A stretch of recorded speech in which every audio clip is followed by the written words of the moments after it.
Welcome to the Content Cast. Today we're joined with the one and only Tony Jeffries. It's been a few years since I joined the podcast, mate. How you been? Yeah, mate, it's been a while, and since then it's been great to see how much you've developed and how big your business has grew. You're absolutely smashing it now, and I see how hungry you are after getting to know you a lot better, and I think it's what you're doing is pretty inspirational for the people of Sunderland. Thank you, mate. You're doing something different. You're thinking outside the box, so I think it's great, and you've done that since our last podcast. So the advice I give you there, it's just changed your life. I'm just messing. I'm taking all the credit for it. So after this one, you'll take over the world. No. But honestly, mate, I think you're doing great. And so you've tried to introduce me. Now I'm introducing you. I mate, love it.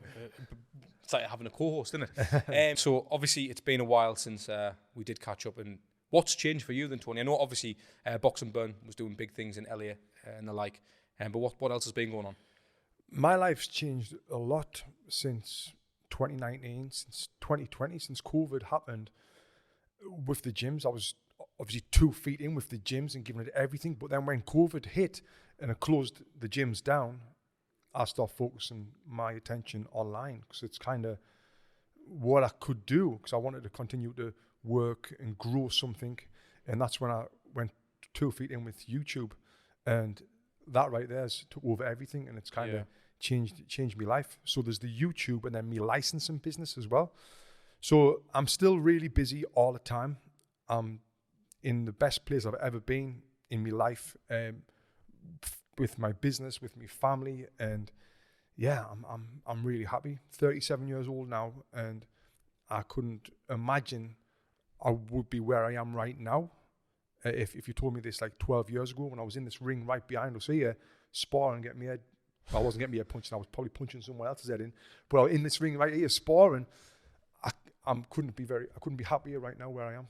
So you've got the balance with your business. You're saying everything's going right in your life. Do you know what the secret is to that then? Because that's the $1 million question. And but you've finally struck that balance. How have you managed to do it? There's not really a secret. From the outside looking in, I look like I've got everything figured out, and I look like I'm smashing it, which I am. I'm smashing it, with what I'm doing. But that I'm still figuring out as I go. I feel like I'm blacking it. I feel like I'm waiting for people to figure me out. I'm like, this guy doesn't know what he's talking about. These, and it all to crash because I can't believe where I am. So there's no secret to it. It's for me. It's just the way I am. I've got that mentality where I'm just all go. I'm flying forward all the time. And being 37 now, my life is just beginning, where there's a lot of 37-year-olds, even younger, think, oh, well, I'm settled in my job. This is it until I'm 60, then I'm going to retire. Mm-hmm. I'm the opposite. I'm like, nah, mate, this is the start. I can do whatever I want right now, and I'm doing whatever I want. So where did you get that mentality from, though? Because obviously I know you've done massive things in the boxing world, but we're both from the same area. So for people who are listening or watching, we are both from Sunderland. So there's a lot of similarities with the way you think to the way I think. I know we've talked a bit off camera as well, but where do you think that comes from? Because not a lot of people who I know think this way, but you clearly did, and you went on to do something with that. So where does that come from? I think at heart I'm an entrepreneur. Like when I was 13 years old, I was making £50 a week selling sweets at school to the other kids, buying them on the way to school and selling them. And I've just always wanted to strive for more. And when I do something, I get kind of obsessed with it. Where I was boxing, I was obsessed with being the very best boxer I could be, totally dedicated with everything. And then when that got took away from us due to injury, I went obsessed into me gym business. And I think really wanting something, you can have it, but where it comes from, I don't know. Is it ingrained in it? I think so, because I've never met many people who's really like me in that sense. Mm-hmm. And then when I went to Los Angeles, that just elevated us even more. I remember I started working in a gym when I first went there, and I wasn't getting paid much, but I loved it, and I was putting everything in. And there was a fella there, and he was like, "Oh, Tony, it's great working with you." And he went, "I can imagine you someday having a gym like this." And it was a real nice gym. He went, "Do you think you will?" And I was like, "Nah, I'll never be able to own a gym like this." And that's what I thought. Mm-hmm. And that's the Sunderland mentality kicking in. Yeah. Like, how can I own this big gym business? Mm-hmm. And then as I worked more and more in Los Angeles and having people around you who support you and pushing you forward, I end up getting a gym, and then that ended up blowing up. And fast forward now, like 10 years later, I believe that I can do absolutely anything. And my goals is to create a licensing company that will be generating $10-20 million a month. And if you told me that back then, I'd be like, nah. I didn't even think I could have my own gym. Crazy, like, isn't it? But when you're around people who push you forward, that really does help you. And I don't mean push you forward by giving you stuff and telling you what to do. It's just positive people in their own journeys trying to elevate their own lives. And you can see everyone's, pushing forward, and you tell someone, I'm going to open my own gym. Oh, great. Aye. That's that. Yeah, exactly. Imagine if you were like, oh, I'm going to be the biggest media company in the UK. A lot of people are like, who the fuck do you think he is? Right? Look at him. He's got his car with his logo on and all that. But in LA, you'd be like, oh, really? How can I help? You're going to do that? Oh, how are you going to do it? Well, have you tried doing this, and this? I know a friend who's built a media company in Pittsburgh. I'll introduce you. And then next thing you're on an email with this person from Pittsburgh and now you're collabing with people. Yeah, and that kind of happens out there. So being around people who want to support you and push you forward, that's how it's helped me as well. But you've got to want it. I wonder why that happens in countries like that and not here. Or maybe is it just a Northeast thing? Do you think it's an England thing? Do you think it's just a American mentality? Like, where the hell does that come from? And my question to you off the back of that is, Tony, do you think you can do it on your own? Can you be successful on your own? Or do you think that you do need that support, that support network around you? I think you can do it on your own, be successful on your own, but you need to really want it. You need to really have that obsession mentality. And now, why does it happen in America? Why is everyone supportive in America? And why is everyone happy and positive over there when you're compared to somewhere like where we are now, Sunderland? And I think it's got something to do with the weather. I've been in Sunderland now for 5 or 6 weeks, and it's the longest I've been here in 10 years. And I'm waking up in the morning, and I look outside, and it's like 7:30, 8 o'clock, and it's grey, and it's raining, and it's freezing outside. The last thing I want to do is go outside and have a walk. And where in America, you wake up at 7:30 in the morning, the sun's shining in Los Angeles, and you go out and the sun's on your face, and you're feeling good, and you're like, ready to smash the day. Yeah. Here, I'll be driving home at like 4 p.m. The skies are still grey. It's getting dark. The last thing I want to do is go home and start working on my second business. Yeah, exactly. I want to go home and put my pajamas on and chill and eat shit and watch the telly. Where in America, you're driving home from your main job, the sun's still shining. You get to your house, and it's, you're feeling you're still motivated to push forward and go forward. And everyone, well, not everyone, but a lot of people are like that in America. And I think having that sunshine on your face really helps you elevate you and everyone around you. The thing is, though, it's not accessible for everyone just to get to LA and get to America. Like, do you know what I mean? Like, how, if you can't and you haven't got the means to do that, what are them people going to do? That's something I've always wondered. Like, there's a lot of people who are struggling, that love that life, but they maybe he's only 18. How do they kind of gear their mind towards, actually, I didn't need the weather, but I can still do well? They can do that. They can get that life. Anyone can get this life. If you want it, you can get it. I've had people message me before in the past. Loads of people message me, Tony, I'd love to come to America, work in your gym. Like, all right, you've got to get a visa to do it. Well, how do I get a visa, Tony? Aye. Google it. Yeah, it's that Google mentality, it. Isn't it? But I've went one step further. Well, you need to speak to an attorney. He's an attorney. Email address. Email them. All right, I can email them. How much do they charge? Asking me this. I'm like, email them, do the work, and put it in. Exactly. So they'll probably charge you this. All right, then they email them, and then the attorney will say, all right, well, to get in America, you need some qualifications in this. You need press releases for this. You need this straight away. The mentality is, I haven't got this. I can't get in America. No, get it.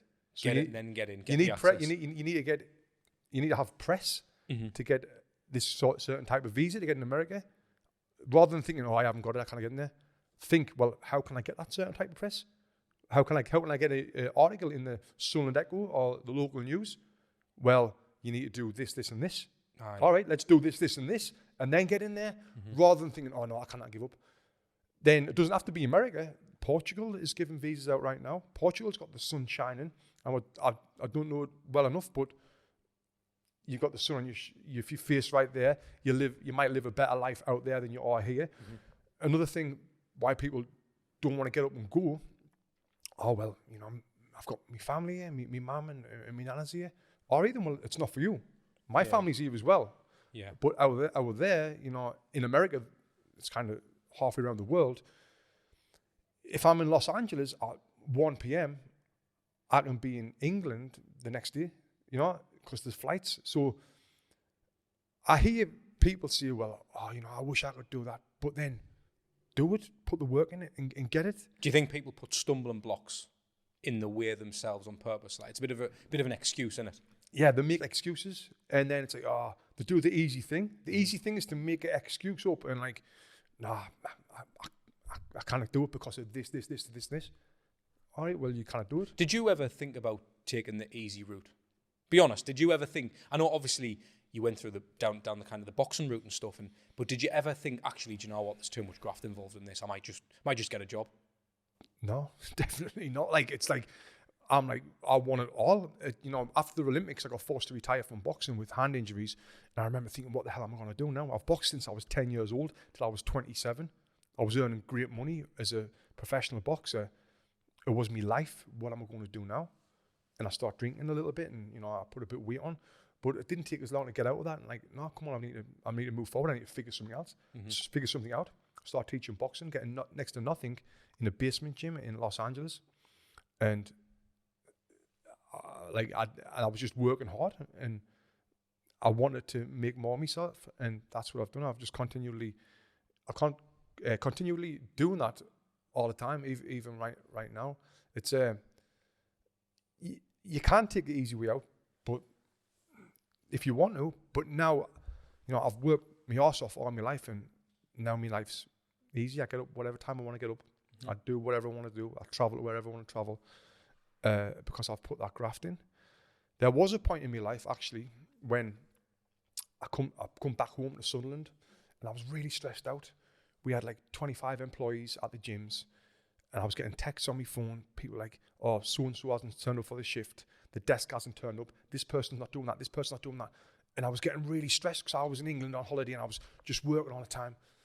And I remember I went into Morrison's, and there was an old fella there. He was about 55 years old, and he was stacking shelves.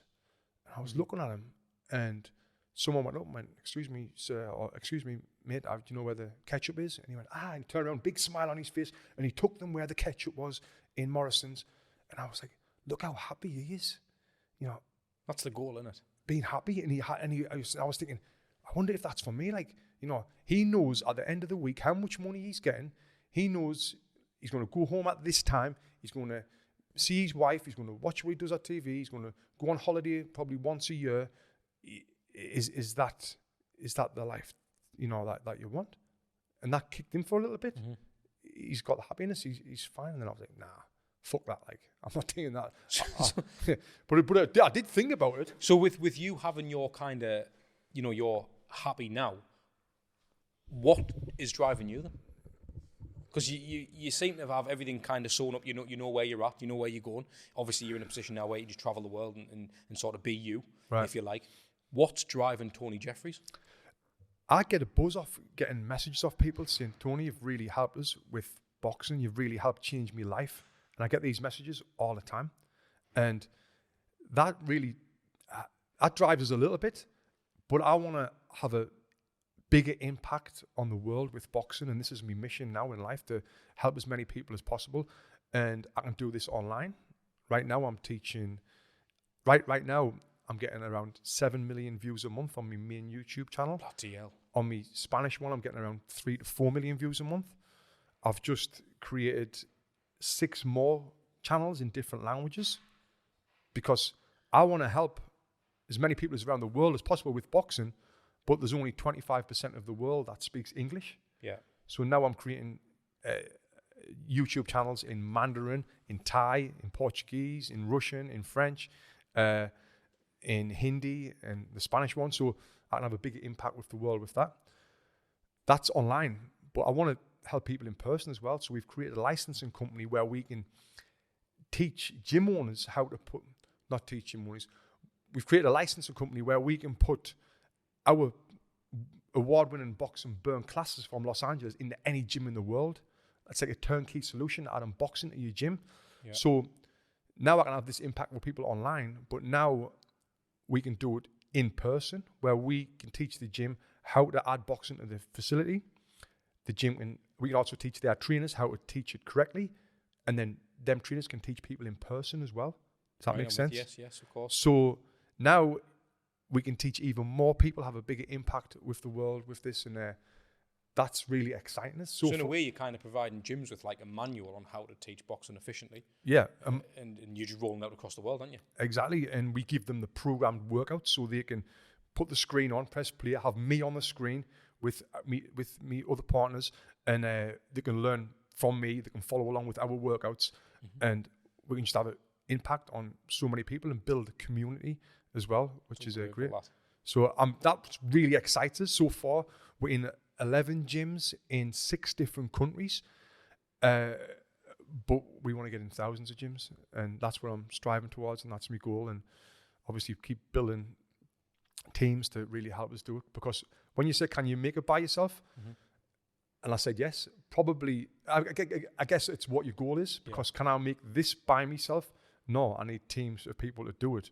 But finding them people, you can definitely do it. So you mentioned YouTube. How important is YouTube in sort of growing your business? I've only had YouTube really since 2020. Before that, I was growing the gym businesses, and they blew up, got awarded #1 gym in California, best boxing class in LA multiple times. So for that business, it wasn't really having an impact. But now for the online stuff, I want to, be around the world and have an impact around the world rather than in just Los Angeles.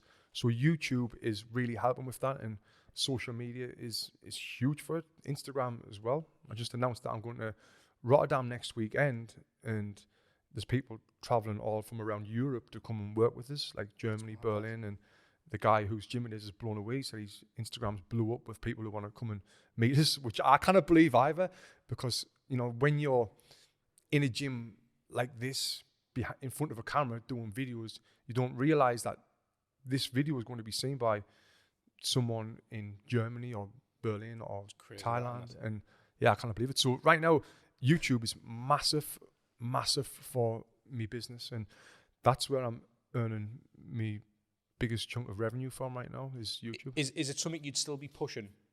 Is YouTube something you'd still be pushing if there was no monetary value there? Would you still be putting out video content even if they weren't paying you from it? I would be, but I wouldn't be doing as much, because right now, like I said, it's my main source of income, and I'm putting a lot of hours into this, and I've hired a team of people who's helping us as well. So I kind of wouldn't need the revenue to be able to pay for them, but like I would still be doing it because it is building the brand, and that does filter down into me other businesses, but probably not enough. And and the reason why it's filtering down into me other businesses is because I'm giving so much value on social media. And Gary V's got a book called Jab, Jab, Jab, Right Hook, and what he means by that is give, then ask. It's got nothing to do with boxing, which I thought it was, and that's why I heard Gary Vee, but it's like give, and then ask. And if you look on my social media, whether it's Instagram, TikTok, or YouTube, all I'm doing is giving value, teaching all of the knowledge that I've got in my head to other people, and not asking for anything. But then when I do ask, oh, by the way, do you want to come to my course in Texas next week, sell the course out? Because people say, oh, wow, I want to work with this guy because he's given so much value in my life. I want to come and work with him in person and support him in his ventures. So it pays off that way. So obviously with you growing all your socials, not just, I've seen your Instagram yourself, that's just getting bigger and bigger and bigger. Do you have a content strategy that you put in place, or is it literally just filming a bunch of videos, putting them out willy-nilly, or do you have a specific strategy that you actually try and sort of... Do you know what I mean? Yeah, I know what you mean. No, I haven't. I just keep putting them out. I just keep creating content, putting it out. And with my YouTube, I'm putting 14 videos a month out. I'm sponsored by a company that, no, well, I'm not sponsored by it. There's a company that's invested in me YouTube where I've got to keep putting 14 videos a month out. But the other platforms, I just put them out when they're ready. I think we post in like 3 times a day on TikTok, once or twice a day on Instagram, twice a day on Pinterest. Yeah, I think we're posting something like 7 times a day from all platforms. I think Gary Vee says something similar. I think I'm sure he says something like 10 pieces of TikTok every day. And he's all like more like 20 or something. And then there's more chance of obviously building the brand in different areas as well. Like I'm getting 2 million views a month on Pinterest. Who the hell watches boxing education videos on Pinterest? I've got no idea. But is this all to build that, when you said at the start, that kind of ultimate goal of $10-20 million a month, you want to try and generate, that would be the ideal scenario. Is all this value, all the video, all the content, all the work you're putting in now, is it to ultimately reach that goal? Because if not, what else are you doing it for? Well, it's not for the money goal. Mm-hmm. Like right now, I'm financially sound. I'm not making millions a month, but I'm doing it because I love doing it. But I want to build something more. The goal is to have the impact on so many people rather than earning X amount of money. Do you know what I mean? Yeah, I do. So all of this is doing is just building that brand everywhere. And the money's just like a byproduct, really, isn't it? The money will come eventually, and it's come a little bit already. But I know that to build me company the way I want to build a company, we need to have brand. So rather than trying to build business, build brand, and when you build brand, the business will follow from that. What do you tell? A bit of a mad question. This. What do you tell your friends that you do for a living? Right now, I'm telling people if they ask us, I just see YouTube, which is mad. And are you happy to be looked at as a YouTuber over a former boxer? I'm not bothered what people look at us like right now. In my life, I'm not bothered what people really think about us right now. But yeah, I'm proud of what I've achieved. Mm-hmm. Where if someone says, "What do you do for a living?" I'll say YouTube, because that's what I'm doing. And it's, "Oh, well, what do you do YouTube on?" Well, it's on boxing education. I'm a former boxer. Oh, yeah. And then I talk about the Olympics, and I say, "Oh," so I kind of slide that in the conversation if it gets down that route. But yeah, with that, people can think I'm whatever. I'm lost. It's unbelievable, that, mate. Yeah. So what is your thoughts on the whole influencer boxing scene that's clearly just taken out of the world at the minute? Everyone and his dog now wants to be a boxer. And obviously you've did it the real way. You've dedicated your life to the sport. What do you think of the people who are just coming into the world? They've never really had a fight before, and they're getting these massive pay packets. I think it's fantastic, which goes opposite to what a lot of boxers say. Influencer boxing is great for boxing. It's getting eyeballs on the sport that would never have been on the sport if these big influencers weren't doing it, which is only good for boxing. Yeah, a lot of them are getting paid lots of money, which they deserve the money because they have built a brand. And now what I think boxers should do, rather than criticizing influencers for boxing and getting lots of money, boxers should think to themselves, why is Jake Paul getting all this money for these fights? Why is these influencers getting paid 20 times more money than I'm getting when I've won 5 national titles? I've done this, I've done that, I've done this in boxing, I've been doing it all my life since I was 10 years old. Now I'm 25.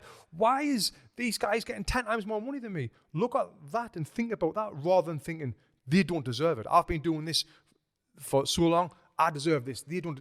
Nah, mate, nah. And what they are doing, what they have done, they've built a brand. Mm-hmm. They've got people who want to watch them box.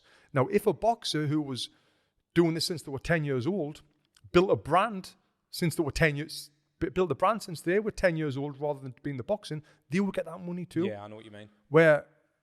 Because promoters want people who can sell fights. So it's not too late for boxers to be able to build brand. And I try and push this as much as I can with boxers. We've all got a phone in our pockets. We can use this to build your name as big as possible, and I try to educate them on this. So what would your advice be to a professional boxer to build a brand then? Start using your phone to post content on social media rather than using your phone to watch how much influencers getting and talking shit on them. Yeah. Now they can do it.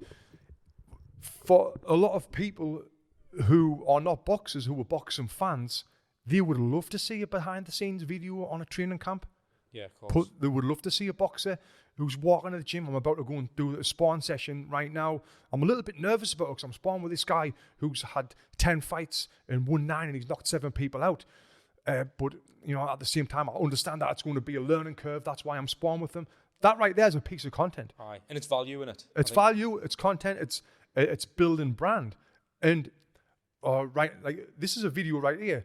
I've just done me 8 rounds on the bags. I've done 3 rounds shadow boxing, me jump rope. I'm finishing the session with abs. I always finish the session off with abs because you need to have a strong core in boxing. You need to have a strong core because that only helps you prevent, it prevents you from getting injuries, blah, blah, blah, blah, blah. Yeah. Another piece of content, like if you think about it, it's similar for boxers because they're doing that many. It's always value in it. It's always value. Everything that they're doing can be educational and it can be entertaining for a non-boxing fan. It's just them having the balls to go out there and do it rather than like, I'm not posting that shite. I'm not doing that. I look like a wanker. You know, that's what they think. Well, do you know what we actually discussed with the cameraman there? We were discussing on a few videos we done. We worked out that you can actually produce 1,000 pieces of content a day. So you can actually, everyone, even the guy who does a 9-to-5 job, has got the time to produce 1,000 pieces of, how many second bits of content was it? 30-second pieces of content a day. Bloody hell. You could box yourself off for the next year of content a day. If you realistically, you could do that. But like, it's like you're right. Everything's content. How does a professional boxer put his gloves on? That's the title of a video there. So I put my gloves on. I lace them up this way because it gives me more support on the wrist. Yeah. It's a 30-second video. Is that how you come up with your ideas? Just by No, going through stuff you would? But that's a great idea. I think I'm going to do a video on that before someone steals it.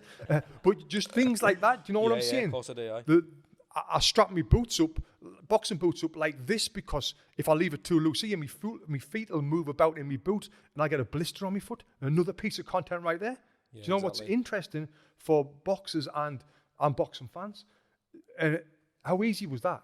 You know what I mean? Unbelievable, that. Just so to come off the cuff like that. Just coming up, and there's tons of them. Do you think then, that being said, if professional boxers, or anyone really in the world of boxing, should be producing more content, do you think you've got to have a business brain to be a boxer? I mean, the best boxer of all time, or the most successful boxer of all time, Floyd Mayweather's got a great business brain, but you don't have to have a business brain to be a successful boxer, but to earn money from boxing, which I guess that's a successful boxer, you need to have a bit of a business brain. Because not every boxer who steps in a gym like this is going to think, right, I need to be making loads of content today. They kind of focus on the boxing. Years down the line, when they realise what they could have built, I think that's when it would start to kick in. Yeah. Do you know what I mean? So again, it's like, where does that end up? Where does it end for a boxer? Is it something that you should be doing regardless? Like, I'm going to try and build a brand, even if I'm shite at boxing? 100%. Like, doing it anyway. I think every boxer should be trying to build a brand, and it's so easy to do that with using your social media. With your YouTube channel there, what I'm interested in, you said you've got it in different languages. You've got different channels for different languages, and you said 25% of the world speak English. Yeah. So for anyone creating YouTube content, should they be creating it for other languages as well? I would say if you're creating content, create it in your native language first and try and build the brand there and build the following there before you do it in another language. Because if no one's watching your videos in English, someone in Spanish is not going to watch them. So you need to try and, if you've got good videos, yeah, by all means, get them in different languages. But, you've got to have good videos. And when you say different languages, do you literally just subtitle, like get someone to put different subtitles on, or how does that work? They dub them, so they do a voiceover on my videos, and like it's funny seeing this because you see my mouth moving, but like it's a different language coming out, Yeah. So I've hired people who can do voiceovers for my videos. They'll watch my videos. They can speak English as well. They'll record themselves talking over the top of them, saying the same thing I'm saying as well. So it's kind of working. I thought you spoke about 8 different languages when you said you were doing that. I went to a jiu-jitsu tournament a few months ago, and some fella come running up and start speaking to us really fast in Spanish. And I was like, mate, I don't know what you're saying. And then he went to English. He went, you don't speak Spanish? And I went, no. He went, oh, I've watched all your Spanish videos. He said, I thought you spoke Spanish. I went, no, mate. I said, I get them translated. He went, I know they were translated, but I thought you would actually understand Spanish. Like, no, mate, sorry. That's mental. So I know that obviously you've announced you're on to Rotterdam next week. What is your plans moving forward in terms of where you're living?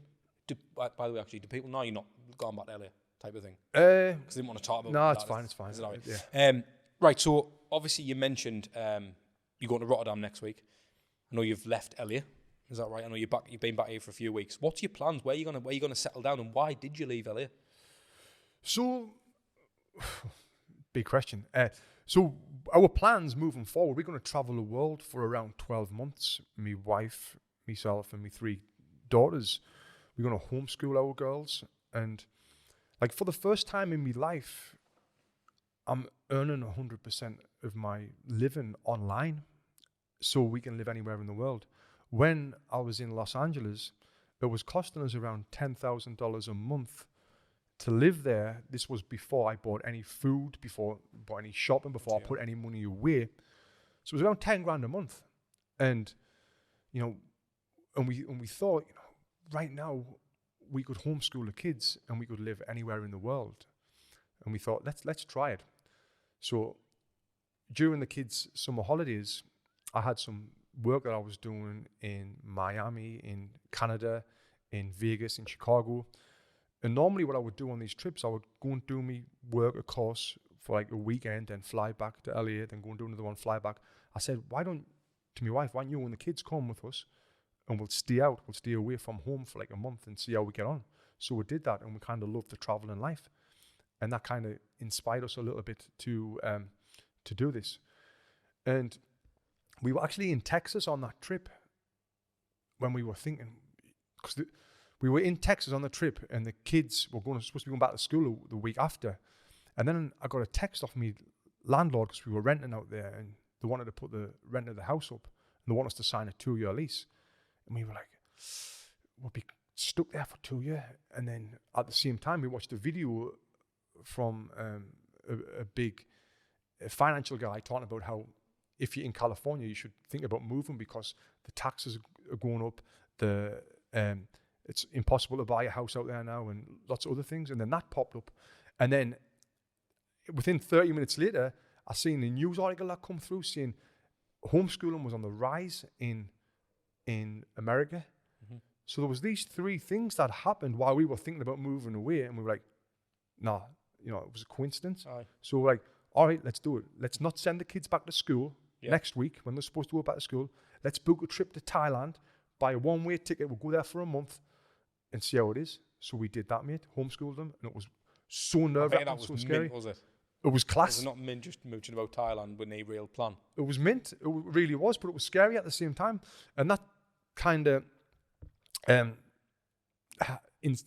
us make the decision. We still had the lease on the house in LA. So we went back to LA to hand our notice in, packed up, and then we went to Australia for a month. So does it worry you for your kids though? Like, where do you want them to grow up? What do you want them to do? Do you want them to kind of understand, obviously for young people now coming into the world? Like, I've got a daughter, and I know what it's like. It's like when she grows up, I'm thinking she's probably going to be working online. There's a mad statistic. It's something, I don't even want to quote it, but it's something like 50% of the jobs weren't even invented 5 years ago. Right. Something stupid. Don't quote us on that. But it is something like that. Yeah. And I'm thinking, when our Grace gets older, she's going to think the same. What's she going to be doing? So I'm thinking, does it really matter where you are in the world? Yeah. So why not go with the weather? Why not go where you're going to benefit just from the normal things? Right. Yeah. Pulling our kids out of school and homeschooling them is a nerve-wracking thing, because everything that I've learned, everything that you've learned, we've learned that that's what you've got to do. When you're 5 years old, you go to school. You're there till you're 16, and you go to college, and then you leave school, you get a job, then you get a partner, you get married, and and then you have kids, and then they have kids, and it's that cycle, right? So what we're doing now, we're going against the grain. We're doing something opposite what we've been taught. We've pulled our kids out of school, and we're going to do something it's called world schooling. Right. Where the kids, they're doing the online curriculum, like the maths, English, and science, and all that stuff. But also, they're going to be learning from different environments, different cultures from around the world. It's a different type of learning, which sounds a bit hippie-ish. But we've done research on this, and it seems great. So, like right now, our kids, they might be a little bit spoiled. If they want something, we can get them it. We're in a position where we can get them that. But taking our kids out of that and now showing them kids in Thailand who's sitting with their mother or father all night long while they're trying to sell street food. Yeah. That right there is going to open their eyes and be like, so. wow. It's going to educate them more than out else, isn't it? You would, I hope so. But again, it's a risk. It's going against the grain, like I said. And then a big thing that I worry about with the kids is how will they build relationships with other kids.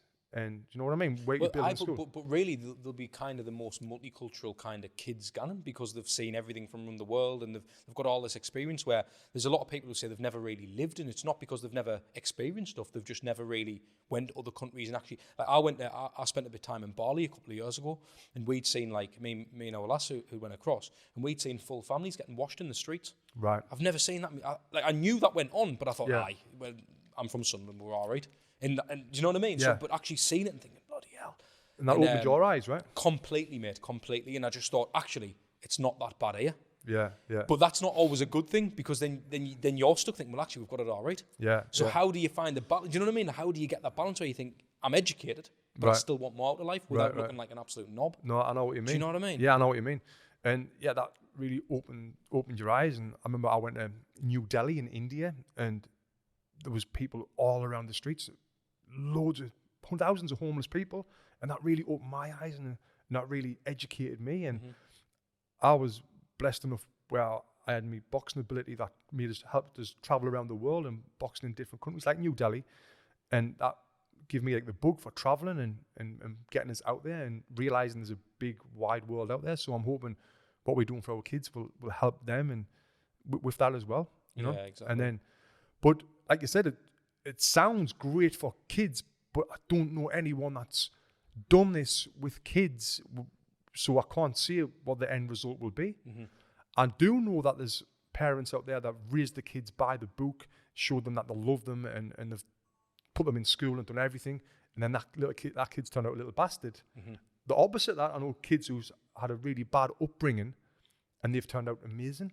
So it's hard to really put a nail on it, like what's good and what's not good.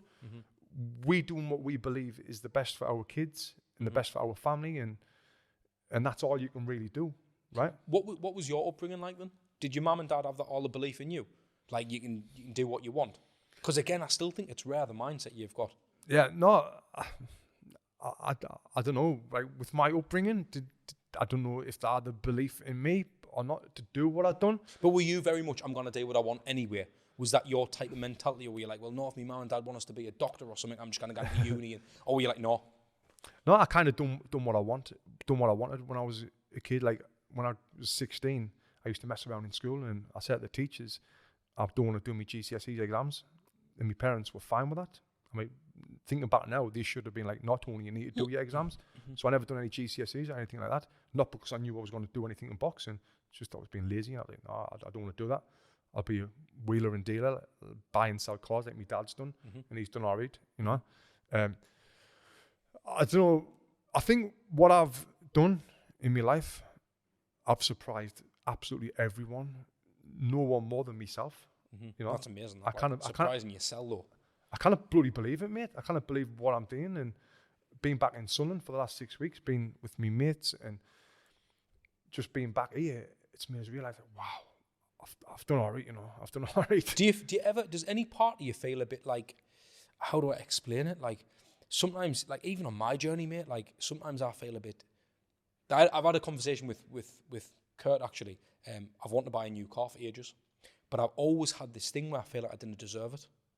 It's weird. I don't know where I get that from. And I wondered, and that's just getting a car. Right. I wonder for you and having the success you've had, was there ever a point when you felt a bit like almost impossible? Like, should I be getting this car? Should I be getting this? Should I? Can I move to LA? Or am I a knob? Like, do you know what I'm saying? No, I know what you're saying. No, I've definitely felt like that. Like, do I deserve this? Is it? But then that's soon gone when you're driving around in a nice Range Rover, you know. But so how do you pull that trigger though? How do you think I'm getting that? I deserve this now. Where does that come into it? Yeah, I think if I can afford it, I might get it. But at the same time, I try to when we're talking about materialistic things like a car and all that, it's like if it doesn't make sense. I remember when I turned professional, I got like a 40 grand sign-on bonus, and then I was getting like either 13 grand a fight or 20 grand a fight, right? I had a couple of fights, and I got an accountant for the first time. The accountant said, Tony, whatever you do, don't buy a flash car. So I listened to him, and a week later I went out and bought a 6 Series BMW. And I was like 24 years old, riding around a 6 Series BMW, which was a bad investment. But at the same time, I was like, no, I've worked my arse off to get to the Olympics, to earn the money I've earned. And I bought a 6.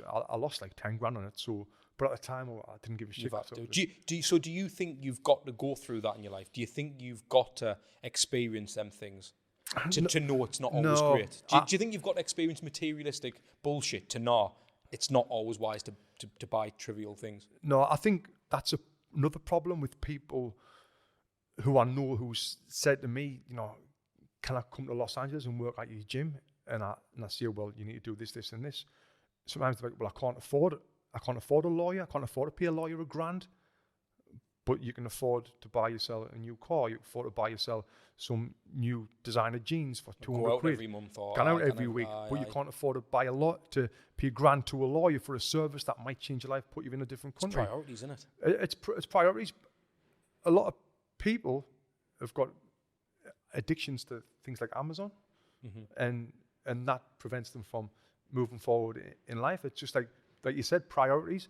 What's your priority? Is your priority to get out in the sun and live a better life? Or are you good with settling down and working in Morrison, stacking shelves and watching Netflix every night? If you are and you're happy with that, good. This is not for you, you know? And it's not for everyone, but it just all depends on what you want to do. Yeah, I get that. Like, so how do you manage that then? How does someone else manage that in terms of, like, say they are a boxer? Would you say it's best for them to not try and splurge on them things and just focus on the task in hand? Do you know what I mean? Focus on the career, focus on them goals, and treat yourself when you've made it. Yeah. Or would you say actually have an experience? Because you've done it. You've actually bought when the accountants at dinner day told you what you did, you went and done it. Yeah. So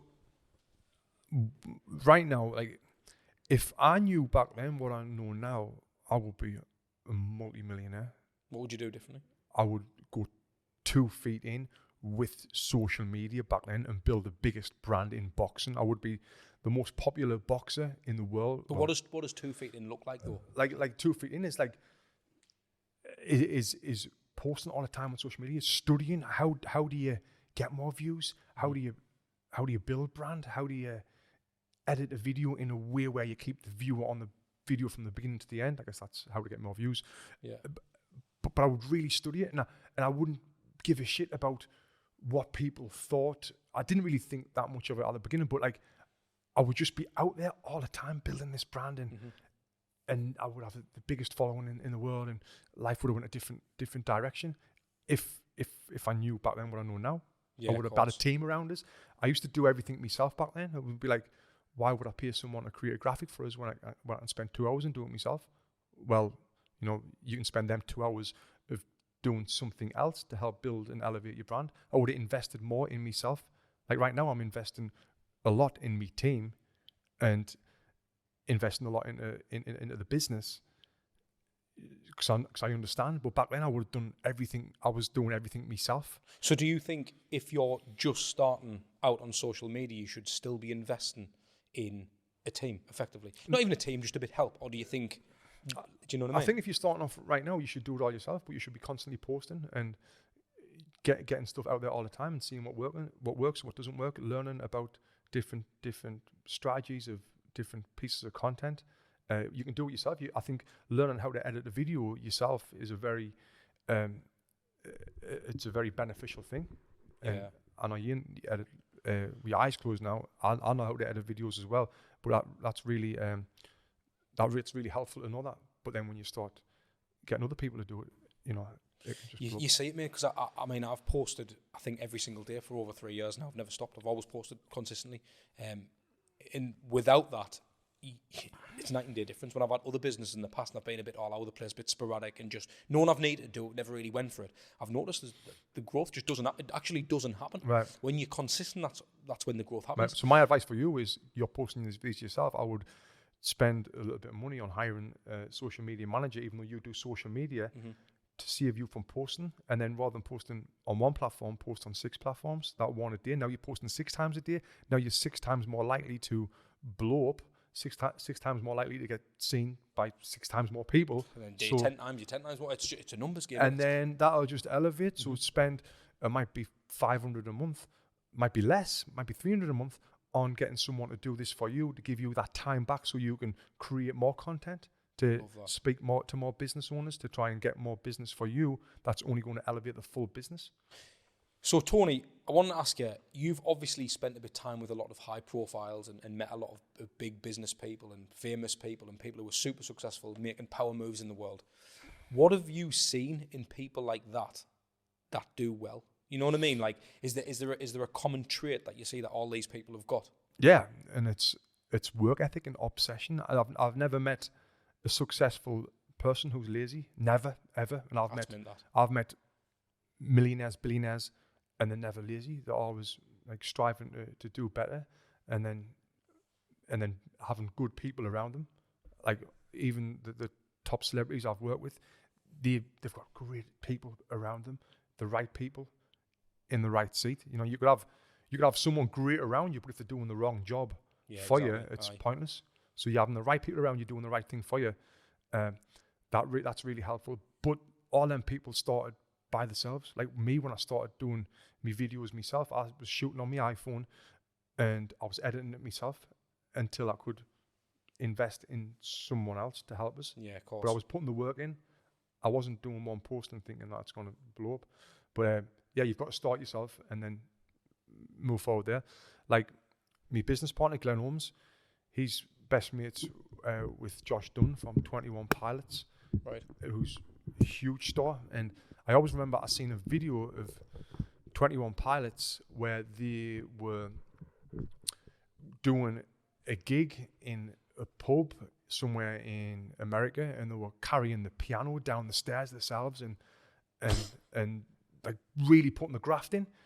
But now these guys are selling out venues anywhere around the world. Like one of the biggest bands in the world right now. They've got a huge fan base, but they started off by putting the graft in, working themselves, you know. So for me, obviously, by being consistent on social media, it's when I've noticed kind of growth and stuff. But the people starting out in business or people who are in the early days of business, what you'll find is a lot of people quit because they didn't see results. Now, obviously, you're the master of that, really. Yeah. You've done it from boxing. When you come into a gym, there's no one's telling you you're going to win a title. No one's going to tell you you're going to the Olympics. But you've kept going and going. So even now with YouTube, with no real, I mean, you've got your own goals and stuff, but there's no one telling you to get out of bed in the morning. So how do you get through the times when you just can't be asked? Oh, mate, it's tough right now when you work for yourself and you're your own boss and you've got a little bit of money in the bank and you don't really have to get up and push forward. It's harder, I've noticed, being in Sunderland because the skies are grey outside. You know, it's really hard.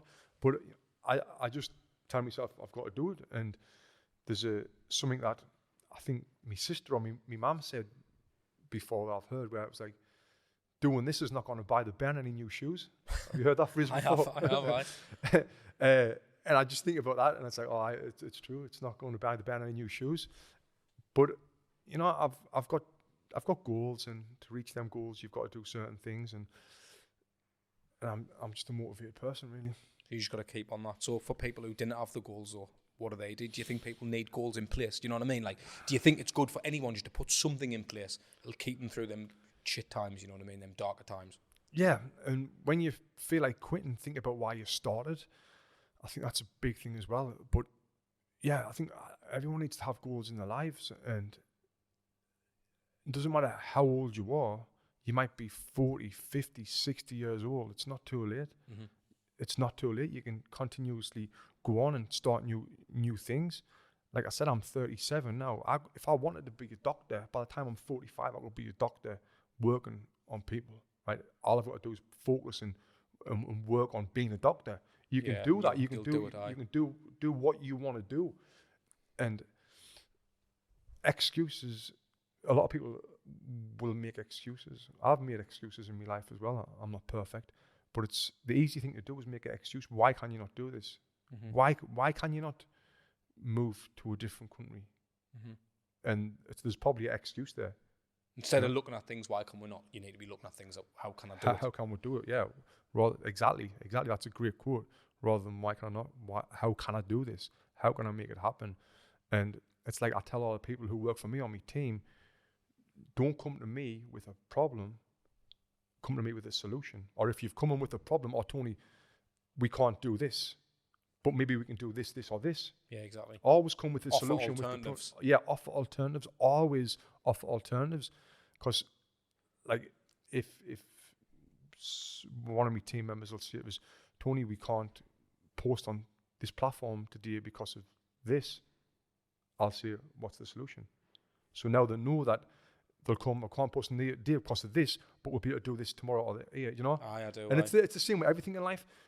Rather than the problem, think about the solution, and that'll really help. It's probably the same in boxing, mate. It's probably the same when you're trying to put a certain combo on someone, or you've got a certain plan in mind, and it's not working on them. You've got to switch it up sometimes. Yeah, if you can't land that jab, why? Because his head movement's too fast. So what you got to do? Well, you've got to feint the jab and then get your feet in closer. Or does he move his feet when you throw that 1-2? He moves back. Well, what you got to do? Feint and get your feet. Yeah, it's exactly the same. If you can't land that punch, think about why can you not do it, and then try something else and see if you can do it that way. Well, I've got a great question just to finish up. Have you ever been in a scenario where you thought, I cannot beat this guy here? And how did you get through that? In the semi-finals of the Olympics, I was in there with the Irishman, Kenny Egan, and he was a southpaw, really hard, really tricky. And I thought, I can't land these punches. I can't beat him. And I didn't. And I didn't overcome it. And I got beat. Fucking hell. Wasn't expecting nothing. But I got beat. And, the better man won. You cannot win them all. You lose some. I've tried my hardest. I've done everything I could do. But sometimes, if you try your hardest and you can come out that ring, put your hand on your heart and say, I've done everything I could have done in my power to win that fight, and I couldn't do it, then be proud of yourself. You've done the best you can do. It's the same in life. If you want to move to a different country, you've done everything in your power to do it. You can put your hand on your heart and you said, I tried this, and this, and you really tell yourself that you tried everything and you couldn't do it, then it's not for you. Yeah, exactly. But I think a lot of people don't do that. They'll just make the excuse and they'll think, and they'll settle with that. Put their own blockers in the way. Exactly. Cheers for your time today, Tony. It's been absolutely class. I can't wait to see where you're going in the future and where you end up. I know. Hopefully You'll be back to Sunderland in a few months, man.